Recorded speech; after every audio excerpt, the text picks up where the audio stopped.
नमस्कार दोस्तों। आज के इस वीडियो में हम पढ़ेंगे आदिकालीन साहित्य में से रास साहित्य, जिसे जैन साहित्य भी कहा जाता है। जैन साहित्य किसे कहेंगे? महावीर स्वामी के अनुयायियों द्वारा जो रचित काव्य है उसे जैन साहित्य कहा जाता है।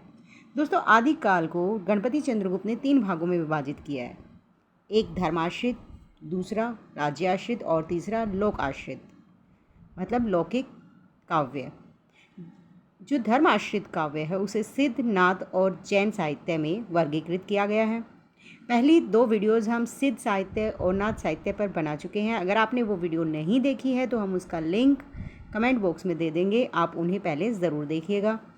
जैन साहित्य, जैसा कि हमने अभी बताया था, कि स्वामी जी के अनुयायियों द्वारा रचित काव्य है।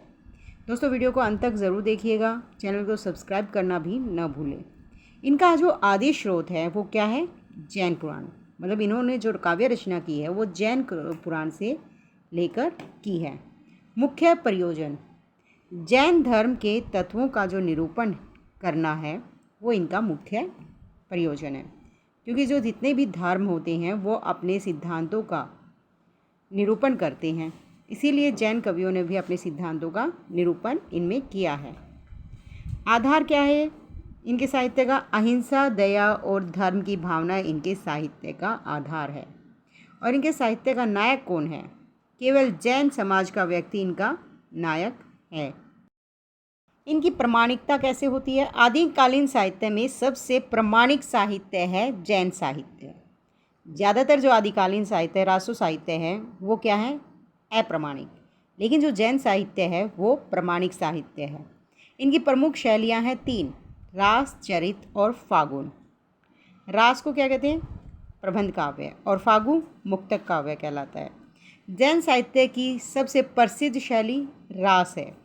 अगर पूछा जाए, ये क्वेश्चन बनता है दोस्तों यहाँ से, कि प्रबंध काव्य रास, मतलब जो जैन साहित्य है उसमें सबसे प्रसिद्ध शैली कौन सी है? अगर ये पूछा जाएगा, न प्रबंध काव्य पूछा जाए ना मुक्तक, तो क्या आएगा? रास। लेकिन अगर प्रबंध काव्य की प्रसिद्ध शैली पूछी जाए तो आएगा रास साहित्य। और अगर मुक्तक काव्य की शैली पूछी जाए तो आएगा फागु शैलियाँ। अध्ययन के लिए जैन साहित्य को 2 भागों में बांटते हैं।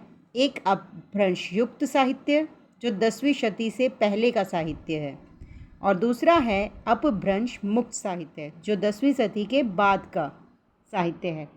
अपभ्रंश प्रभाव से युक्त जो जैन साहित्य है, जिसका समय 10वीं शती से पहले का, उसे देखिए दोस्तों। इसमें सबसे पहले जो आता है वो है देवसेन, रचनाकार हैं, और इनकी रचना है श्रावक आचार, जिसकी रचना हुई है 933 ईस्वी में। और इसमें 250 दोहे देवसेन के हैं। श्रावक आचार को हिंदी की पहली रचना भी कहा जाता है। अगला है स्वयंभू जी। सबसे पहले ये ध्यान रखना दोस्तों, ये जो क्वेश्चन है वो बहुत ही महत्वपूर्ण है। कई बार क्वेश्चन आ जाता है कि देवसेन की रचना कौन सी है? श्रावक आचार। और श्रावक आचार का समय क्या है? 933 ईस्वी। ये बहुत ही महत्वपूर्ण प्रश्न है जो याद रखने के योग्य है। स्वयंभू को राम कुमार वर्मा के अनुसार कहते हैं कि वे हिंदी के पहले कवि हैं। अगर पूछा जाए कि स्वयंभू को हिंदी का पहला कवि किसने माना है, तो आंसर आएगा राम कुमार वर्मा। स्वयंभू की जो रचनाएं हैं वो है पौम चरियु, जिसे पदम चरित्र भी कहते हैं। इसमें 1200 श्लोक हैं। ये एक राम कथा है। पौम चरियु क्या है? राम कथा। और हिंदी में जो राम कथा है वो किसने लिखी थी? वाल्मीकि ने। इसीलिए स्वयंभू को अपभ्रंश का वाल्मीकि भी कहा गया है। डॉक्टर भियानी ने स्वयंभू को अपभ्रंश का कालिदास कहा है। ये भी प्रश्न बनता है कि अपभ्रंश का कालिदास किसे कहा गया है? स्वयंभू को। स्वयंभू को अपभ्रंश का कालिदास किसने कहा है? डॉक्टर भियानी ने। ये बहुत ही महत्वपूर्ण प्रश्न है दोस्तों, इसे हमेशा याद करके किसी भी परीक्षा में जाना। अगला है रिठनेमी चरियु, स्वयंभू छंद, इनकी रचनाएं हैं। अगले जो रचनाकार हैं वो है पुष्पदंत। शिव सिंह सेंगर के अनुसार हिंदी के पहले कवि हैं पुष्पदंत। ये क्वेश्चन भी आ जाता है कि शिव सिंह सेंगर किसे हिंदी के पहले कवि मानते हैं? तो आंसर आएगा पुष्पदंत। या ये भी क्वेश्चन बनता है कि पुष्पदंत को किसने हिंदी का पहला कवि माना है? तो आंसर आएगा शिव सिंह सेंगर ने। पुष्पदंत की रचना है महापुराण। कृष्ण कथा का वर्णन इसमें है। अपभ्रंश का वेद व्यास पुष्पदंत को कहा गया है। ये क्वेश्चन बन जाता है कि अपभ्रंश का वेद व्यास किसे कहा गया है? तो ये हैं पुष्पदंत जी। शिव सिंह सेंगर और डॉक्टर भयानी अपभ्रंश का भवभूति पुष्पदंत को मानते हैं। ये भी प्रश्न बन जाता है कि अपभ्रंश का भवभूति किसे माना जाता है और किसने माना है? तो ये आपको याद रखना बहुत ज़रूरी है। नय कुमार चरियु नागचरित, ये भी इनकी एक रचना है। जसहर चरियु यशोधरा चरित है इसमें, ये भी इनकी एक महत्वपूर्ण रचना है, पूछ ली जाती है कई बार। अगली जो महत्वपूर्ण कृति है जो कई बार प्रश्नों में आ जाती है वो है राम सिंह की रचना कौन सी है? पाहुड़ दोहा या पाहुड़ दोहा के रचयिता कौन है? राम सिंह। राम सिंह की जो पाहुड़ दोहा है उसमें इंद्रिय सुख की निंदा की गई है। ये प्रश्न भी पूछ लिया जा सकता है कि पाहुड़ दोहा का विषय क्या है?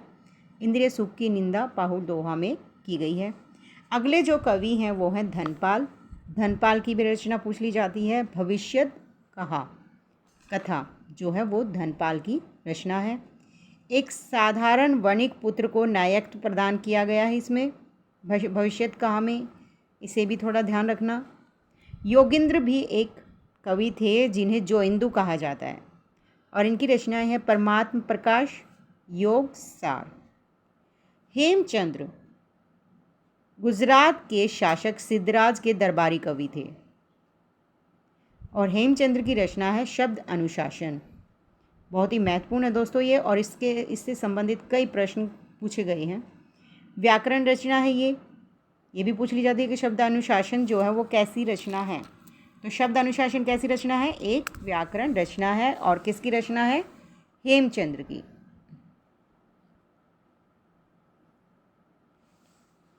प्राकृत, अपभ्रंश और संस्कृत तीनों भाषाओं का इसमें उल्लेख मिलता है।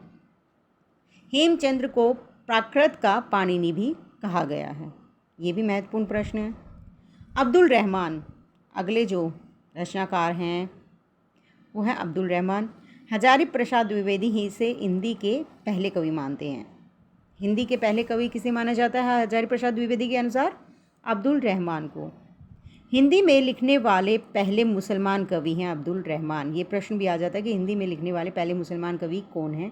तो आंसर आएगा अब्दुल रहमान। संदेश रासक विक्रमपुर की एक विरहनी की कथा श्रृंगार रस पर आधारित है ये, और इस संदेश रासक की जो समाप्ति है वो संयोग श्रृंगार पर होती है। अब देखते हैं जो दूसरा भाग हमने देखा था अपभ्रंश के प्रभाव से मुक्त जैन साहित्य, जिसका समय क्या था? 10वीं शताब्दी के आगे का। शालिभद्र सूरी जो हैं यहाँ के इस समय के प्रसिद्ध कवि हैं। गणपति चंद्रगुप्त इन्हें पहले कवि मानते हैं हिंदी के। ये प्रश्न भी पूछ लिया जाता है कि डॉक्टर गणपति चंद्रगुप्त हिंदी के पहले कवि किसे मानते हैं? तो वो हैं शालिभद्र सूरी। और इनकी दो रचनाएं हैं जो ज़्यादा प्रसिद्ध हैं, वो है भरतेश्वर बाहुबली रास जो एक खंड काव्य है। दूसरा है पंच पांडव रास जिसमें 14 ठवाणी हैं। दोस्तों जब हम बड़ा वो लिखते हैं पुस्तक या ग्रंथ तो उसमें सर्ग होते हैं या भाग होते हैं, लेकिन लेकिन जो शालिभद्र सूरी की पंच पांडव रास है उसमें जो भाग या सर्ग होते हैं उन्हें कहते हैं ठवाणी। और कई बार ये प्रश्न भी पूछ लिया जाता है कि इन्हें क्या कहते हैं भाग या सर्ग को? ठवाणी। अगले रचनाकार हैं जीनी धर्मसूरी जो स्थूलीभद्र रास के रचयिता हैं, और स्थूलीभद्र रास की जो समय है वो है 1209 ईस्वी। विजय सेन सूरी रेवंतगिरी रास के रचयिता हैं और रेवंतगिरी रास का रचना काल है 1230 ईस्वी। सुमति नेमीनाथ रास के रचयिता कौन है? सुमति। और नेमीनाथ रास का जो समय है वो 1213 ईस्वी है। और बहुत ही इम्पोर्टेंट जो है वो है कवि आसगू जिनकी रचना है चंदन बाला रास जो एक लघु खंड काव्य है। 1200 ईस्वी में लिखी गई थी। जालोर के चंपानगर की राजकुमारी इसकी नायिका थी। अगला है जीव दयारास, जो कवि आसगू की रचना है, और ये पूछ लिया जाता है कि इनके रचयिता कौन हैं। और जीव दयारास में क्या है, महावीर स्वामी के उपदेश पद्य में है। दोस्तों, अगर आपको वीडियो अच्छी लगी है तो चैनल को सब्सक्राइब ज़रूर कीजिएगा और हमारे इस वीडियो को लाइक शेयर करना ना भूलें। और इसी तरह की वीडियो के लिए आप अपने बेल आइकन को प्रेस ज़रूर कर लीजिएगा ताकि हमारी अगली वीडियो आप तक बिना किसी रुकावट के पहुंच सके। धन्यवाद।